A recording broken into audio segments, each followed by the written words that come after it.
Les photos sonores de Benjamin Muller. Bonsoir Benjamin. Bonsoir Nicolas, bonsoir Olivia. Tout ce qu'il ne fallait pas manquer à la télé, à la radio ou sur le net. Et on commence avec du foot, puisqu'hier le PSG a encore battu l'Olympique de Marseille. Paris définitivement loin devant au classement de la Ligue 1, à tel point qu'on découvre que de plus en plus de jeunes Marseillais deviennent fans du PSG. C'était encore impensable il y a quelques années. Exemple dans un club de foot marseillais, c'est l'entraîneur qui s'adresse à ses minots, le tout au micro de nos confrères d'RMC.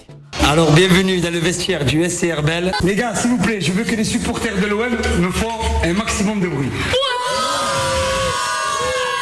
Maintenant, ceux qui sont pour Paris, c'est parti, c'est à vous.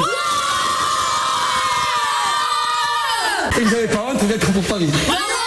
Nous, notre génération, il n'y avait pas un seul supporter du Paris Saint-Germain.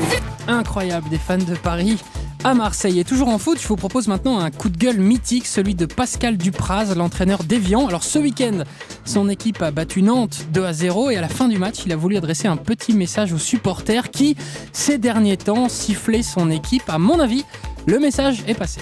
Puis je suis content parce que l'espace d'un instant, les mécréants vont fermer leur gueule. Et ça me plaît, quoi. Voilà. Et j'espère qu'ils vont encore fermer leur gueule un paquet de fois. Voilà, jusqu'à la fin de saison. Et que, en fin de saison, mais qu'ils ferment leur gueule jusqu'à la fin de saison prochaine. On a compris. Merci, bonne soirée. Voilà un peu l'idée du message. Bon, une question plus sérieuse. Comment résoudre diplomatiquement la crise entre la Russie et l'Ouest en arrêtant de provoquer les Russes? C'est l'avis du député UMP français Jacques Millard, qui était à la mi-journée l'invité de Wendy Bouchard. Il ne faut pas, je dirais, brandir des menaces. Ce serait ridicule. Par exemple, boycotter le préparations G8, c'est G8. une ânerie. Une ânerie, une faute politique. Vous n'excluez pas la Russie, qui a des moyens de rétorsion, qui a du pétrole, qui a du gaz et qui a une position géostratégique en Europe. Il y a un moment, il faut regarder les réalités en face. Parce qu'il y a un moment, il faut arrêter les provocations.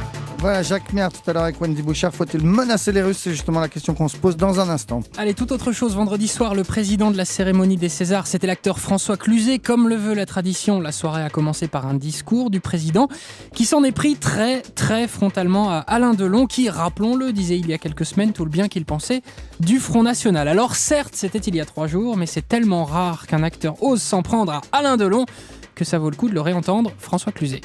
Vous avez déjà entendu parler de la fuite des cerveaux. Vous voulez me forcer à aller en Suisse? C'est ça? Mais vous êtes malade. Il y a un acteur très connu, très très connu. Ça fait 15 ans qu'il est en Suisse. Vous avez vu ce que ça donne? L'autre jour, il est revenu à Paris pour une émission. Il n'est pas con, son cerveau. Il ne l'a pas amené, il l'a laissé là-bas. De peur qu'on lui pique.